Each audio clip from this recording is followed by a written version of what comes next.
அருட்பெருஞ்சோதி அருட்பெருஞ்சோதி தனிப்பெரும் கருணை அருட்பெருஞ்சோதி. எல்லா உயிர்களும் இன்புற்று வாழ்க, வள்ளல் மலரடி வாழ்க வாழ்க, கொல்லா வருதம் குவளை எல்லாம் ஓங்குக, நல்லோ நினைத்த நலம் பெறுக, நன்று நினைத்து எல்லோரும் வாழ்க இசைந்து. உலக மக்களே, அறிவார்ந்த அன்பர்களே, ஆன்மநேய ஒருமைப்பாடுடைய அன்பர்களே, வல்லற்பமான நமக்கு அருளிய திருவெட்பாவில் 3ஆம் திருமுறையில் பதிகம் 17 காதல் சிறப்புக்கு கதுவா மாண்பு என்ற பதிகத்தில் இருக்கின்ற பாடல்களுடைய விளக்கங்களை பார்த்து கொண்டிருக்கிறோம். காதல் சிறப்பு கதுவா மாண்பு என்ற பதிகத்திலே மொத்தம் 12 பாடல்கள் இருக்கின்றன. இன்று நாம் பார்க்க வேண்டிய பாடல் 2வது பாடல். இந்த பாடலுடைய பொருளை பார்ப்பதற்கு முன் ஒரு சிறிய முன்னுரை. இந்த பிரபஞ்சம் தோன்றிய காலத்திலிருந்தே சமயங்களும் மதங்களும் மார்க்கங்களும் சூழ்ந்திருந்த காலகட்டங்களில் அன்று தோன்றியவர்கள் எல்லாம் எப்படி இறைவனை பல பெயர்களிலே அழைத்து கொண்டு பாடினார்கள் என்பதையும், இறைவனுடைய திருவிளையாடல்கள் என்னென்ன நடந்தது என்பதையும் வள்ளற்பெருமான் ஒவ்வொரு பாடலிலே நமக்கு அருளியிருக்கிறார்கள். வள்ளற்பெருமான் இந்த மண்ணுலக்கே வருவிக்க உற்று தான் யார் என்று அறியாத நிலையில், அதாவது 9 ஆண்டுகள் வரையிலும் வள்ளற்பெருமான் அவர்கள் மதங்களிலும் மார்க்கங்களிலும் சமயங்களிலும் சார்ந்த பெரியோர்களை பற்றி பாடியும் இறைவனுடைய நிலைகளையும் வள்ளற்பெருமான் ஒவ்வொரு பாடலிலும் நமக்கு அருளியிருக்கிறார்கள். அதன் பிறகு மதங்களும் சமயங்களும் மார்க்கங்களும் சாராத ஒரு சன்மார்க்க சங்கத்தை உருவாக்கி, சமரச சுத்த சன்மார்க்க சத்திய சங்கம் என்ற சங்கத்தை உருவாக்கி தன் மகனிடம் ஒப்படைக்கும் வரை வள்ளற்பெருமான் அவர்களுக்கு சுத்த சன்மார்க்கத்தை பற்றி தெரியாது. அந்த நிலையில் இருக்கும்போது, திருவொற்றியூரிலே இருக்கும்போது எப்படியெல்லாம் இறைவனை உருவகப்படுத்தி பாடினார் என்பதையும், இறைவன் மீது காதல் கொண்டு எப்படியெல்லாம் பாடினார் என்பதையும், அதன் பிறகு சமரச சுத்த சன்மார்க்கத்தை பெற்ற பிறகு வடலூரிலே சத்தியஞான சபையை நிறுவிய பிறகு சத்தியஞான சபையிலே இருக்கின்ற இறைவனை அருட்பெருஞ்சோதி ஆண்டவரை நினைத்து எப்படியெல்லாம் பாடி அருளை பெற்றார் என்பதையும் ஒவ்வொரு பாடலிலும் நாம் ஒவ்வொரு விதமாக பார்த்து கொண்டிருக்கிறோம். எனவே வள்ளற்பெருமான் அவர்கள் சாதியும் மதமும் மார்க்கமும் சாராத ஒரு இறைவன் அருட்பெருஞ்சோதி ஆண்டவர் என்று நமக்கு தெளிவாக எடுத்து உரைத்திருக்கிறார்கள். இறைவன் ஒருவனை, ஆதியும் அந்தமும் இல்லா தோன்றியவன் அருட்பெருஞ்சோதி. அப்படிப்பட்ட இறைவனுடைய பெயரை யாருமே 200 வருடங்களாக வள்ளற்பெருமான் வருவிக்க உற்றதிலிருந்தே யாரும் கூறவில்லை. அதன் முன்னாலேயே 4 யுகங்களிலும், கிரேத யுகம், திரேத யுகம், துவார யுகம், கலியுகம், 4 யுகங்களிலுமே இறைவனுடைய உண்மையான நிலையையும், இந்த பிரபஞ்சத்தில் என்ன நடந்தது என்ற பிரபஞ்சத்தின் உண்மைகளையும் இதுவரையிலும் யாரும் எடுத்து கூறவில்லை. அதை மக்களுக்கு எடுத்துரைப்பதற்காகத்தான் தன் மகனை இந்த மண்ணுக்கு வருவிக்க செய்தார் அருட்பெருஞ்சோதி ஆண்டவர். எனவே இன்று நாம் பார்க்க வேண்டிய பாடலை நன்றாக கவனியுங்கள். அப்போதான் உங்களுக்கு இதை நம்ம சொன்னதெல்லாம் புரியும். காதல் சிறப்பு கதுவா மாண்பு. அப்படி என்றால் காதலுடைய, இறைவன் மீது கொண்ட காதலினுடைய சிறப்பை சொல்லியும், அந்த காதல் எப்படிப்பட்ட காதல், குற்றமில்லாத காதல், அதான் கதுவா மாண்பு என்று சொல்கிறார். கதுவா மாண்பு என்பது குற்றம் இல்லாதது, உண்மையானது என்று பொருள். கது என்பது குற்றம் என்று பொருள். அப்போ உண்மையான இறைவனுடைய காதலுடைய சிறப்பை வள்ளற்பெருமான் அவர்கள் இங்கே நமக்கு தொகுத்து வழங்கியிருக்கிறார்கள் என்பதை பார்க்க போகிறோம். பாடலை நன்றாக கவனியுங்கள். ஏற்கனவே தன்னை ஒரு பெண்ணாக நினைத்து இந்த பாடலை பாடியிருப்பார். ஏற்கனவே நாம் பார்த்த 16வது பதிகத்திலே மகள் இறைவனை காதலிப்பது, அப்படிப்பட்ட இறைவன், அதாவது உண்ண உணவு, உடுக்க உடை, படுக்க இடம் இல்லாத ஒரு இறைவன், பிச்சை எடுத்து கொண்டிருப்பார், கந்த துணியை கட்டி கொண்டிருப்பார், அவனுக்கு இடம் இல்லை, சுடுகாட்டிலேயும் இடுகாட்டிலேயும் படுத்து தூங்கி கொண்டிருப்பான். அப்படிப்பட்டவனை நீ காதலித்து திருமணம் செய்து கொண்டால் உன் வாழ்க்கையிலே என்ன பயனை அடைவாய் என்று சொல்லி அந்த பதிகத்திலே நமக்கு வள்ளற்பெருமான் அவர்கள் அருளியிருப்பார்கள். அதனுடைய தொடர்ச்சி இது. அப்போ தாய் சொல்வதை கேட்காமல் அவர் எப்படிப்பட்டவராக இருந்தாலும் சரி, பிச்சை எடுத்தாலும் சரி, கந்தை துணி கட்டியிருந்தாலும் சரி, சுடுகாட்டில் தெரிந்து கொண்டவர் இருந்தாலும் சரி, அவர் மேல் இருக்கின்ற காதலை என் கனவில் கூட நான் அழிக்க மாட்டேன், அவ்வளவு காதல் கொண்டு இருக்கிறேன் என்று சொல்லி இந்த பதிகத்திலே நமக்கு அருளி இருக்கிறார்கள். அதன் பிறகு அந்த தாய் மகளுடைய நிலையை, நான் மகளிடம் இப்படி சொன்னேன், என் மகள் ஒத்துக்கொள்ளவில்லை, மகள் என்னிடம் திருப்பி சொல்லுகிறாள் என்று சொல்லி செவிலித்தாய்க்கு சொல்லுவது போல இந்த பாடலுடைய விளக்கத்தை 6ஆம் திருமுறையில் நமக்கு அருளி இருக்கிறார்கள் வள்ளற்பமானவர்கள். நட்பாய் செவிலிக்கு கூறல், அந்த பதிகத்திலே நாம் பார்க்க போகிறோம். ஆக முதலிலே இந்த பாடலுடைய விளக்கத்தை பார்த்துவிட்டு இதற்கேற்ற தகுந்த பதிலை எப்படியெல்லாம் 6ஆம் திருமுறையிலே வள்ளற்பமானவர்கள் அருளியிருக்கிறார்கள் என்பதை பார்க்க போகிறோம். முதலிலே காதல் சிறப்பு கதுவா மாண்பு என்ற பதிகத்திலே 2வது பாடல். பெருமை உடையார் மனைதோறும் போய் பிச்சை எடுத்தாரானாலும், அருமை மணியார் அம்பலத்திலே ஆடித் திரிந்தார் ஆனாலும், ஒருமை உடையார் கோமணமே உடையார் உடுத்தாரானாலும், கருணை விழியாய் நான் அவர் மேல் காதல் ஒளியேன் கனவினுமே. தோழியிடம் சொல்லுகிறார், செவிலித்தாய் என்று கூட வைத்துக் கொள்ளலாம். அப்போ ஒருமை, அதாவது பெருமை உடையார், எல்லா பெருமையும் உடையவர் அவர். வீடுதோறும் சென்று பிச்சை எடுத்தாலும் சரி, மனைதோறும் போய் பிச்சை எடுத்தார் ஆனாலும், அதான் பிச்சையாண்டி என்று சொல்லுவார்கள் இறைவனை. பிச்சை எடுத்தாலும் சரி, அருமை மணியார் என்பது மணி போன்று அழகானவர். அவர் அம்பலத்திலே ஆடித் திரிந்தார் ஆனாலும் என்றால் கூத்தாடி கொண்டிருந்தாலும் சரி, அம்பலத்திலே அவர் கூத்தாடி கொண்டிருந்தாலும் சரி, ஒருமை உடையார் என்பது ஆண்மநேய ஒருமைப்பாட்டு கொண்டவர், ஒத்த கருத்தை உடையவர், ஆண்மநேய ஒருமைப்பாடு உணர்வு கொண்டவர், உயிர்களின் மேல் இரக்கமும் தயமும் கொண்டவர். அதைதான் ஒருமை உடையார் என்று சொல்லுகிறார் இறைவனை. ஒருமை உடையார் அப்படிப்பட்டவர்.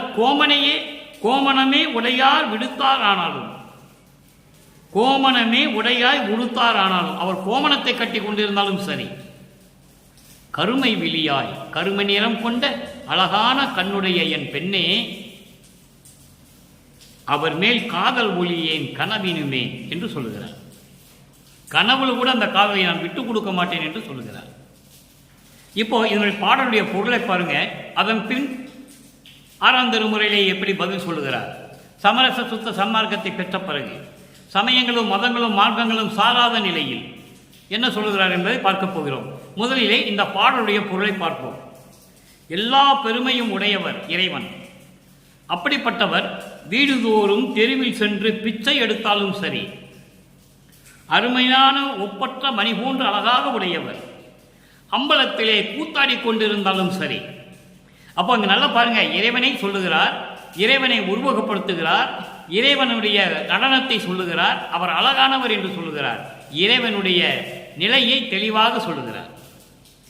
அதோடு மட்டுமல்ல, அவர் ஒத்த கருத்துடையவர், ஒருமைப்பாட்டு நேயமுடையவர், ஆண்மநேய ஒருமைப்பாட்டை உடையவர், உயிர்கள் மேல் தயவும் கருணையும் காட்டக்கூடியவர்.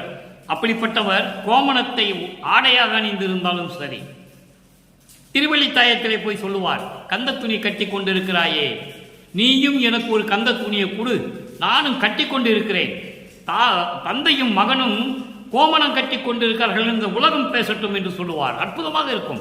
அந்த மாதிரி பாடல்கள்லாம் அற்புதமாக இருக்கும். ஆக இந்த நிலையில் இறைவனை எப்படி உருவகப்படுத்தி இறைவனுடைய நிலையை சொல்லுகிறார் என்பதை நீங்கள் புரிந்து கொள்ள வேண்டும்.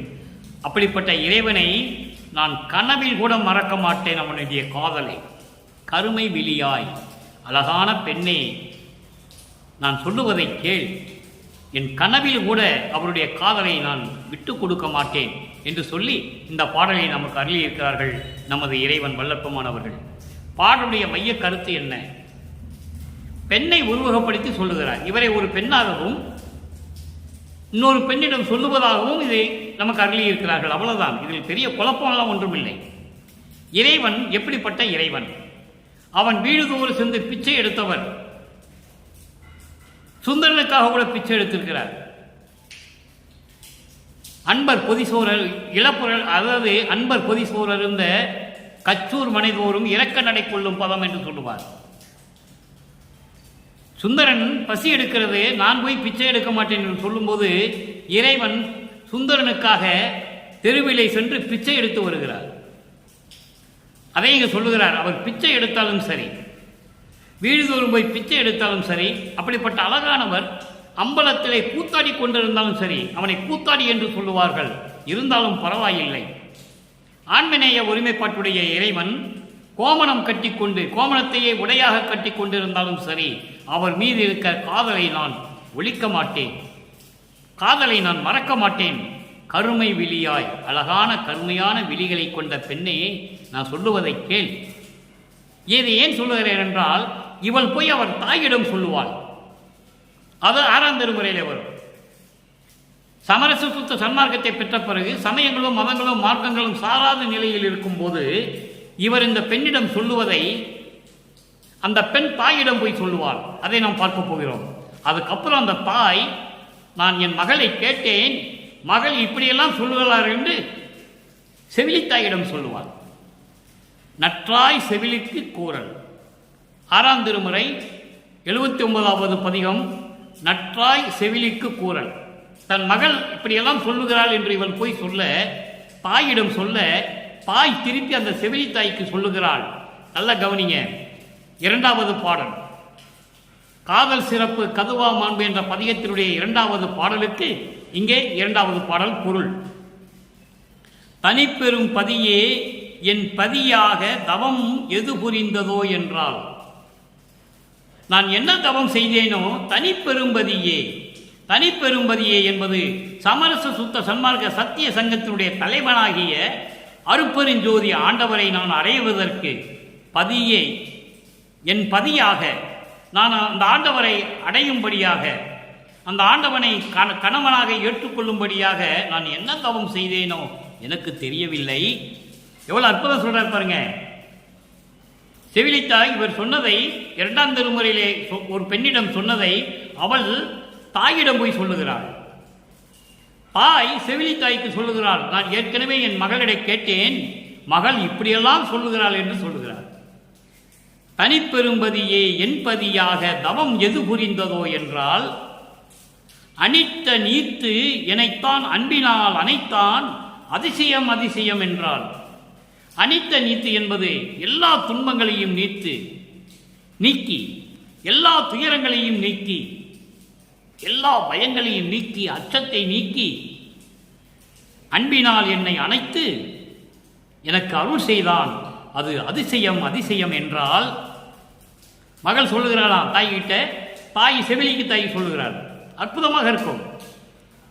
இனி துயரம் சிறிதும் அடைந்திடேன் என்றால், இனிமேல் இந்த உலகில் எந்த துயரத்தையும் நான் அடைய மாட்டேன் என்றால், எனக்கு இணை யார் கொலோ என்றால், யார் கொலோ என்றால், யார் கொலோ என்பது யாருதான் இருக்கிறார்கள்?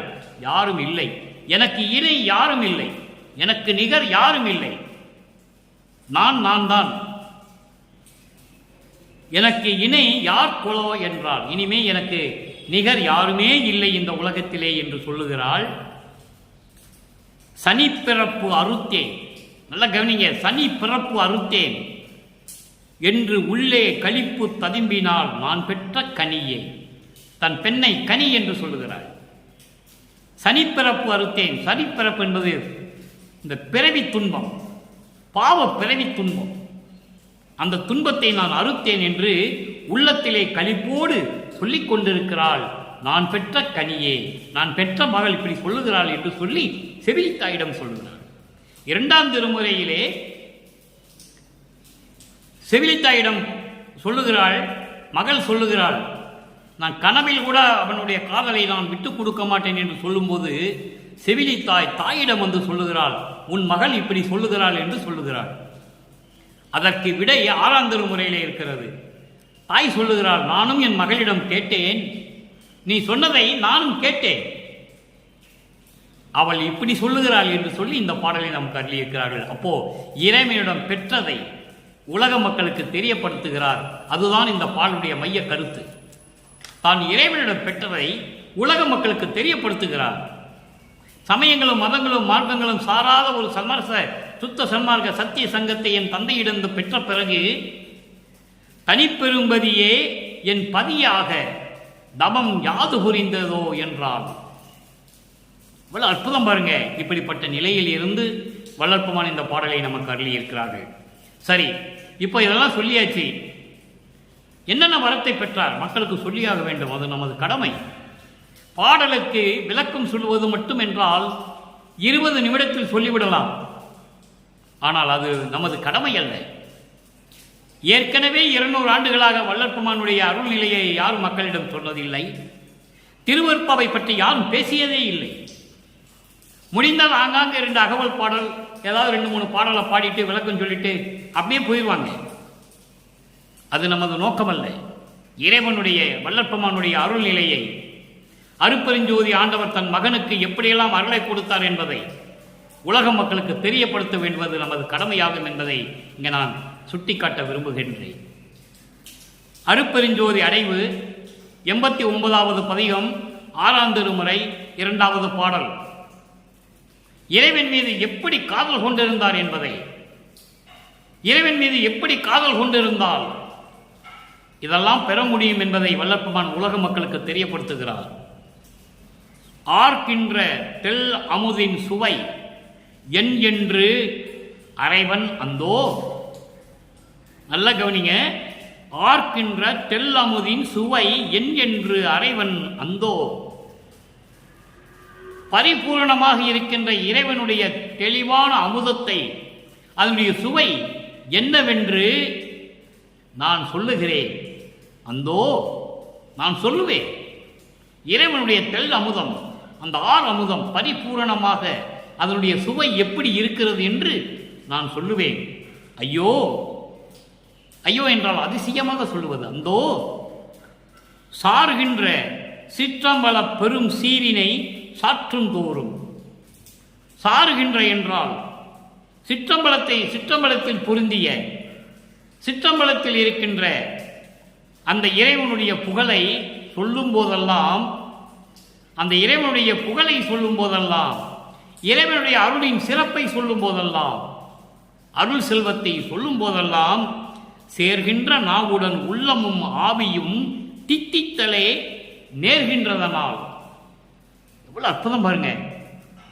இறைவனுடைய புகழை சொல்லும் பொழுது நாவோடு சேர்ந்து இந்த நாக்கும் உள்ளமும் உயிரும், ஆவி என்பது உயிர், உள்ளமும் உயிரும் உணர்வும், அதான் நாவுடன் என்று சொல்லுகிறார். உணர்வுடனும் உள்ளத்துடனும் உயிருடனும் தித்திக்கின்றதே. எப்படி? என் அருட்பெருஞ்சோதி நிறைந்து உள்ளத்தே.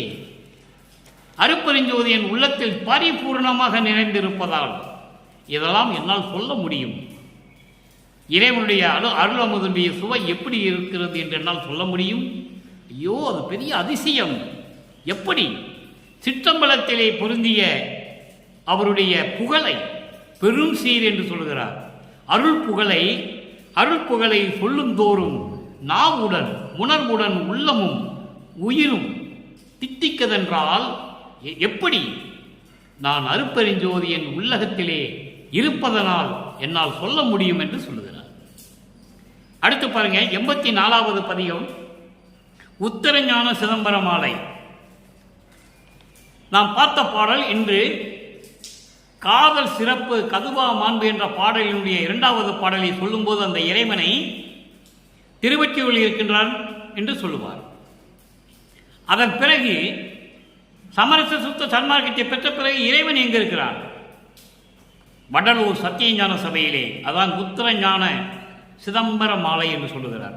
உத்தரஞான சிதம்பரம் என்பது வடலூர், சிதம்பரம் என்பது பூரண ஞான சிதம்பரம். அது பூர்வீகத்திலே இருந்தது, உண்மை. பூர்வீகத்திலே சிதம்பரம் அது. உத்தரஞான சிதம்பரம் அங்கே சமயங்களும் மதங்களும் மார்க்கங்களும் சார்ந்த வழிபாடுகள் இருக்கும். இங்கே அப்படி அல்ல. இங்கே சமரச சுத்த சன்மார்க்கத்தை பெற்ற பிறகு அதே இறைவனை இங்கு கொண்டு வந்து நிறுத்துகிறார் சத்தியஞான சபையிலே. அப்போ அதனுடைய நிலையை சொல்லுகிறார். நன்றாக கவனியுங்கள். இணை என்று தான் தனக்கு ஏற்றது, இணை என்று தான் தனக்கு ஏற்றது, போற்றும் எனக்கு நல்ல துணை என்று வந்தது, சுத்த சன்மார்க்கத்தில் தோய்ந்த எண்ணெய். நல்லா கவனிக்கணும், இது உத்தரஞான சிதம்பரத்தில் தான் சொல்ல முடியும். அதற்காக தானே வடலூரிலே சத்தியஞான செய்ய நிறுவி நடராஜனை கொண்டு வந்து இங்கே நிறுத்தியது. இனிமேல் உனக்கு சமயங்களும் மதங்களும் மார்க்கங்களும் இல்லாத வழிபாடு, அந்த மார்க்கங்களே இருக்கக்கூடாது என்று சொல்லி நடராஜனை நிறுத்தியது சத்தியஞான சபை வடலூரிலே. அதை தான் இங்கே சொல்லுகிறார். இணை என்று தான் தனக்கு ஏற்றது, போற்றும் எனக்கு நல்ல துணை என்று வந்தது. சுத்த சன்மார்க்கத்தில் தோய்ந்த என்னை அணை என்று அணைத்து கொண்டு ஐந்தொழிலும் ஈந்தது. எங்கே கிடைத்தது அவருக்கு? அதை சொல்ல வேண்டும். ஐந்தொழிலும் ஈந்தது, அருள் உலகில் திணை ஐந்தும் ஆகியது. உத்தரஞான சிதம்பரமே, சமரச சுத்த சன்மார்க்கத்தை நிறுவி என் கையிலே கொடுத்து நீ உத்தரஞான சிதம்பரத்திலே நின்றது எதற்காக? சத்தியஞான சபையில் எப்படி சொல்றாரு இறைவனை பாருங்க. இணை என்று தான் தனக்கு ஏற்றது, தனக்கு நிகர் தனக்கு தான், தான் தான், அவருக்கு நிகர் வேறு யாருமே இல்லை. அப்படி இருந்தது. போற்றும் எனக்கு நல்ல துணை வந்தது, எனக்கு நல்ல துணையாக வந்தது. சுத்த சன்மார்க்கத்தில் தோய்ந்த எண்ணெய், சுத்த சன்மார்க்கத்தில் இருந்த எண்ணெய் அணை என்று அணைத்து கொண்டு என்னோடு கலந்து கொள் என்று என்னோடு இருந்து கொண்டு அணைத்து கொண்டு ஐந்தொழிலும் ஈந்தது, ஐந்து தொழிலும் கொடுத்தது. படைத்தல், காத்தல், அழித்தல், மறைத்தல், அருளல், ஐந்து தொழில்களையும் கொடுத்தது. அதன் பிறகு கலியுகம் முடிந்த பிறகு, கிரேதயுகம், திரேதயுகம், துவோரயுகம், கலியுகம், கலியுகம் முடிந்த பிறகு அருள் உலகில், அருள் உலகில் என்பது சமரச சுத்த சன்மார்க்க காலம். நாம் ஒளியுகத்தில் இருந்து கொண்டிருக்கிறோம் என்பதை இங்கே வல்லப்பமானவர்கள் உறுதிப்படுத்துகிறார்கள், உலக மக்களுக்கு தெரியப்படுத்துகிறார்கள். இப்போ நாம் அருள் உலகில் இருந்து கொண்டிருக்கிறோம். எந்த சமயங்களும் மதங்களும் மார்க்கங்களும் ஜாதிகளும் இல்லாத ஒரு நிலையில் ஏற்படுத்தி கொடுத்த சமரச சுத்த சன்மார்க்க உலகில் திணை ஐந்தும் ஆகியது. திணை என்பது குறிஞ்சி, முல்லை, மருதம், நெய்தல், பாலை. இந்த ஐந்து வகையான நிலங்களை கொண்டு இந்த உலகம் வாய்ந்தது, இந்த உலகம் நிறுவியது. குறிஞ்சி என்பது மலைகளும் மலை சார்ந்த இடம், முல்லை என்பது காடுகளும் காடுகள் சார்ந்த இடம், மருதம் வயல்களும் வயல் சார்ந்த இடம், நெய்தல் கடலும் கடல் சார்ந்த இடம், பாலை பாலைவனமும் மணலும் பாலைவனங்களும் சார்ந்த இடம். இப்படி ஐந்து நிலங்களாக மாறியது அருள் உலகில். ஐந்து நிலங்களாக மாறியது யார்? உத்தரஞான சிதம்பரமே. வடலூரில் இருக்கின்ற சத்தியஞான சபையில் இருக்கின்ற எனது அருட்பெருஞ்சோதி ஆண்டவரனால் ஐந்தொழிலையும் எனக்கு கொடுத்து ஐந்து திணைகளையும் இந்த உலகத்திலே அமைத்து, குறிஞ்சி, முல்லை, மருதம், நெய்தல், பாலை என்ற ஐந்து திணைகளையும் அமைத்தது யார்? அருட்பெருஞ்சோதி ஆண்டவர். தெளிவாக சொல்கிறார் மக்களே, அற்புதமாக இருக்கும். அடுத்தபடியாக சரி, இதெல்லாம் முடிஞ்சு போச்சு. அப்போ இறைவனுடைய அருள் எப்படி இருக்கும்? இறைவனுடைய அருள் பேரு, அருளை பெற்ற பேரு 85வது பதிகம், 2வது பாடல். எல்லாமே 2வது பாடல் தான். பயத்தோடு ஒரு பால் படுத்திருந்தேன். இந்த பாடலை நல்லா கவனிக்கணும். பயத்தோடு ஒரு பால் படுத்திருந்தேன், என்பால் நயத்தோடு அணைந்தே நகைத்து பயத்தாலே தூக்கி எடுத்து என்னை மேல் சூழலிலே வைத்தனை, நான் பாக்கியவான் ஆனேன் பதிந்து. உலகியல் விளக்கம் வேறு. அவர் கீழே படுத்திருந்தாரு, அருட்பெருஞ்சோதி ஆண்டவர் வந்தாரு, மகன் கீழே படுத்திருந்த பார்த்து சிரித்து கொண்டே தூக்கி எடுத்து மேலே திண்ணையில படுக்க வச்சாரு. இது ஒரு விளக்கம் வேறு. ஆனால் சமரச சுத்த சன்மார்க்க விளக்கம் அதுவல்ல. பயத்தோடு ஒரு நாள் நான் படுத்திருந்தேன் என்பது தந்தையை எப்படியும் இங்கு வரவழைக்க வேண்டும். மகன் நடிக்கிறான் என்று தந்தைக்கு தெரியும், மகன் நடிக்கிறான் என்று தந்தைக்கு தெரியும், தந்தை எப்படி வருவான் என்று மகனுக்கு தெரியும். பயத்தோடு ஒரு நாள் நான் ஒரு பால் படுத்திருந்தேன். பயம், என்ன பயம்? இந்த மண்ணுலக்கே வருவிக்க உற்று இத்தனை ஆண்டுகள் ஆகியும் நம் தந்தை வந்து இன்னும் நமக்கு வந்து அருளை கொடுக்கவில்லையே என்ற பயத்தோடு, அச்சத்தோடு நான் ஒரு தடவை ஒரு நாள் படுத்திருந்தேன். படுத்திருந்தேன்.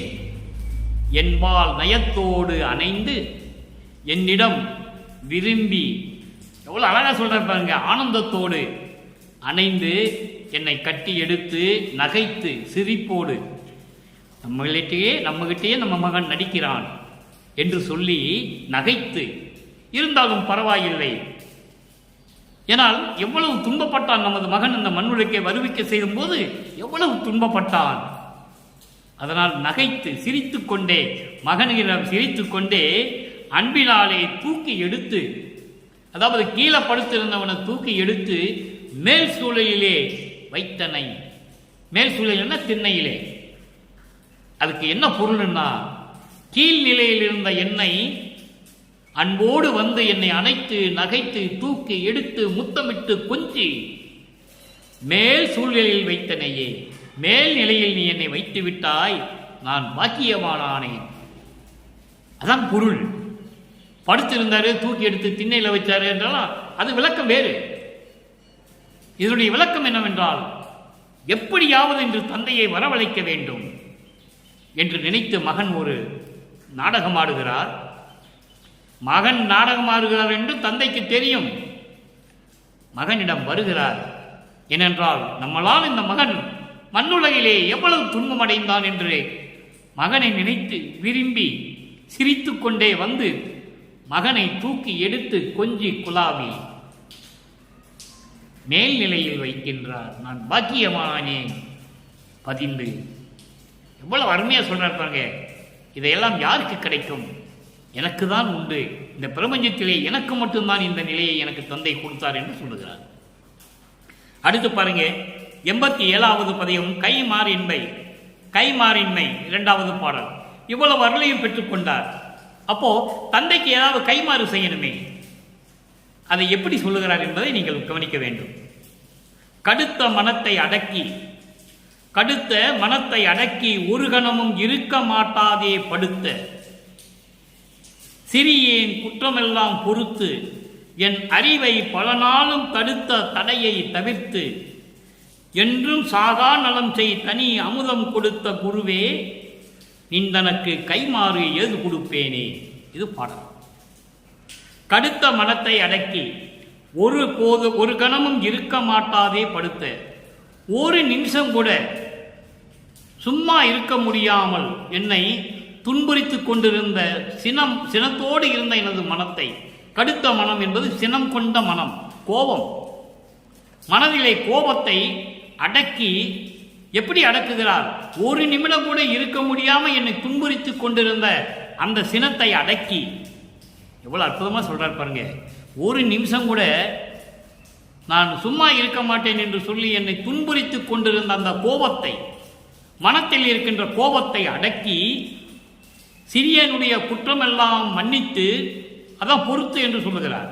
சிறியனுடைய குற்றமெல்லாம் மன்னித்து என் அறிவை பல நாளும் தடுத்த தடையை தவிர்த்து, என் அறிவை பல நாளும் தடுத்த தடை என்ன தடை?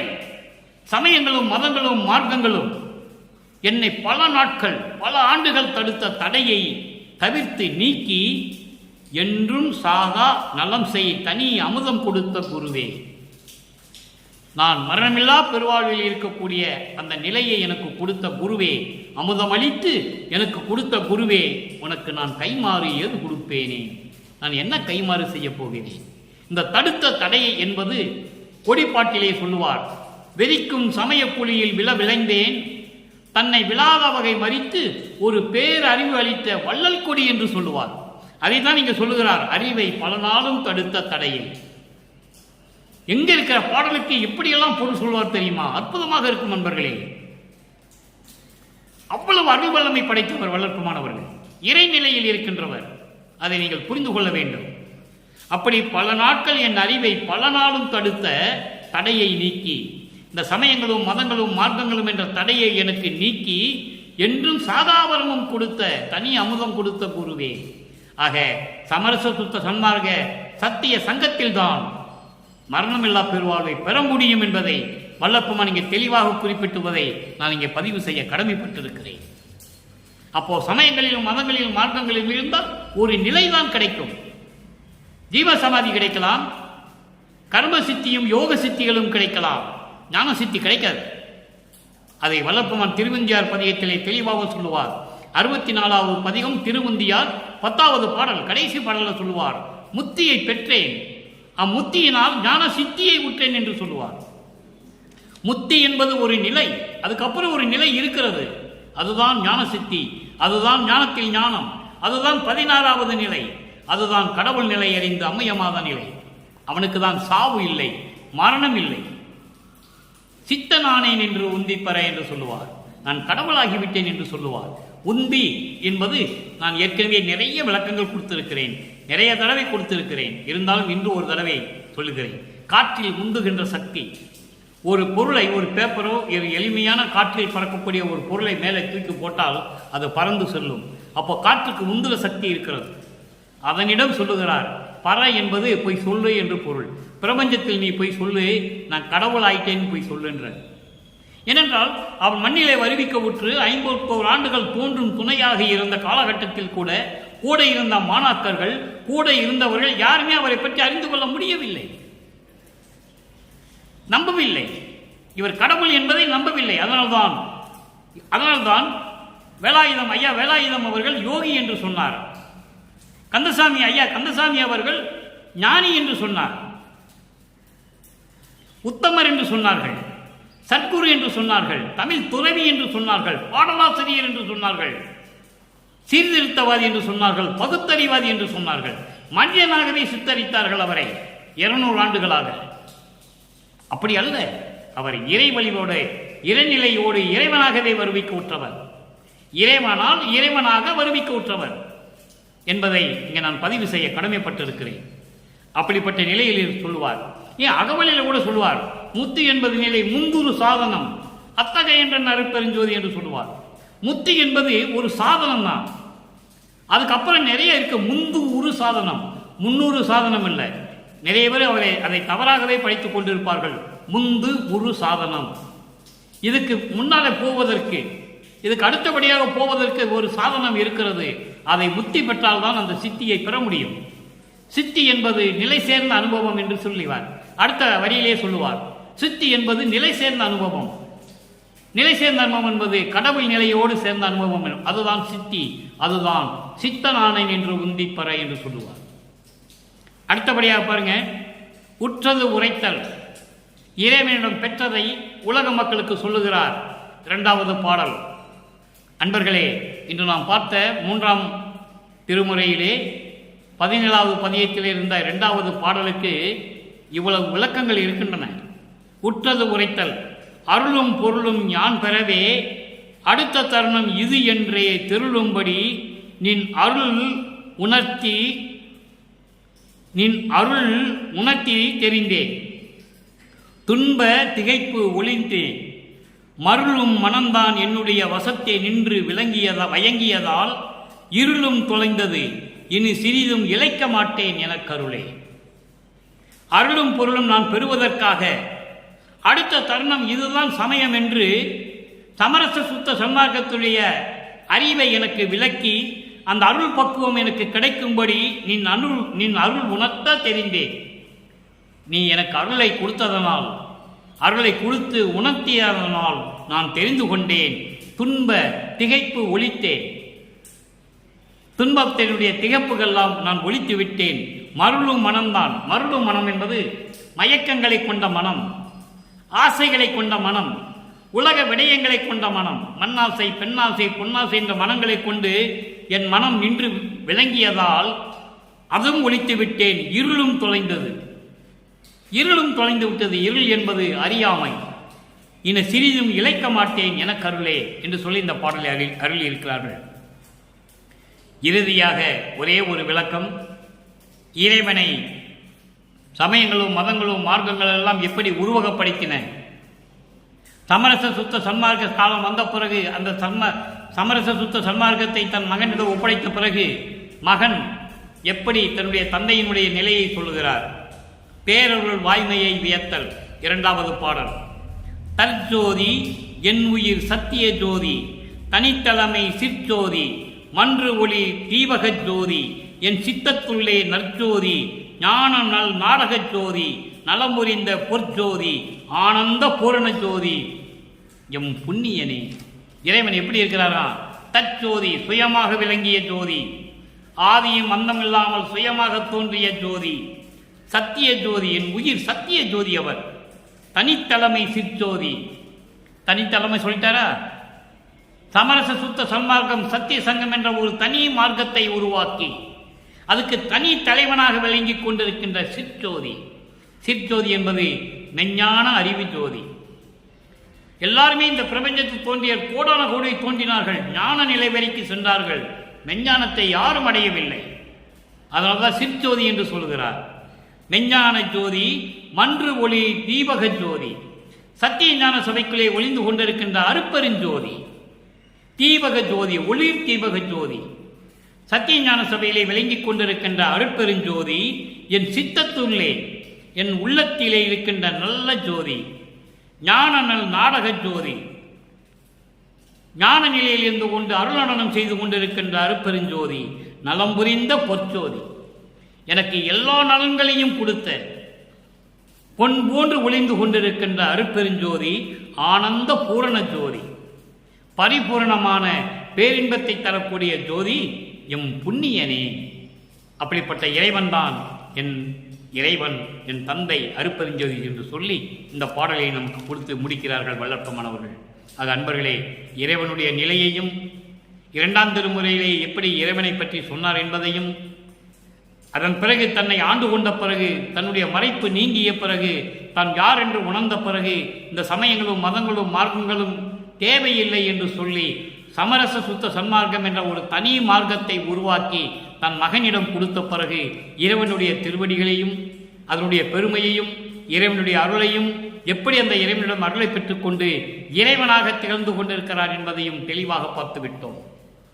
எனவே அன்பர்களை, நீங்களும் அப்படிப்பட்ட இறைவனை வணங்கி கொலையும் புலையும் தவிர்த்து சைவ நெறியில் இருந்து கொண்டு உயிரின் மேல் தயவையும் கருணையும் காட்டிக்கொண்டு நீங்கள் அருட்பெருஞ்சோதி அருட்பெருஞ்சோதி தனிப்பெருங்கருணை அருட்பெருஞ்சோதி என்ற மகாமந்திரத்தை சொல்லி சாதாரண மண்ணகல் விளக்கிலே தீபமேற்றை முன்னால் வைத்துக் கொண்டு உட்காருங்கள், மகாமந்திரத்தை கூறுங்கள்.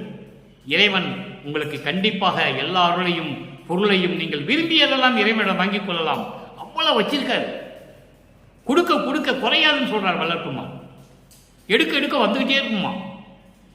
எனவே அப்படிப்பட்ட பொருளையும் அருளையும் நீங்கள்லாம் பெற்றுக்கொண்டு நீங்கள் இந்த வையகத்திலே நோயற்ற வாழ்வில் நீங்களும் மனைவியும் உங்கள் மக்களும் பிள்ளைகளும் உறவினர்களும் வாழ்வாங்கு வாழ வாழ்த்தி இறைவனோட தயவோடையும் கருணையோடும் விடைபெறுகிறேன். இந்த வள்ளலார் ஊழியன். மீண்டும் நாளை சந்திப்போம். நன்றி, வணக்கம். அருட்பெருஞ்சோதி அருட்பெருஞ்சோதி, தனிப்பெரும் கருணை அருட்பெருஞ்சோதி.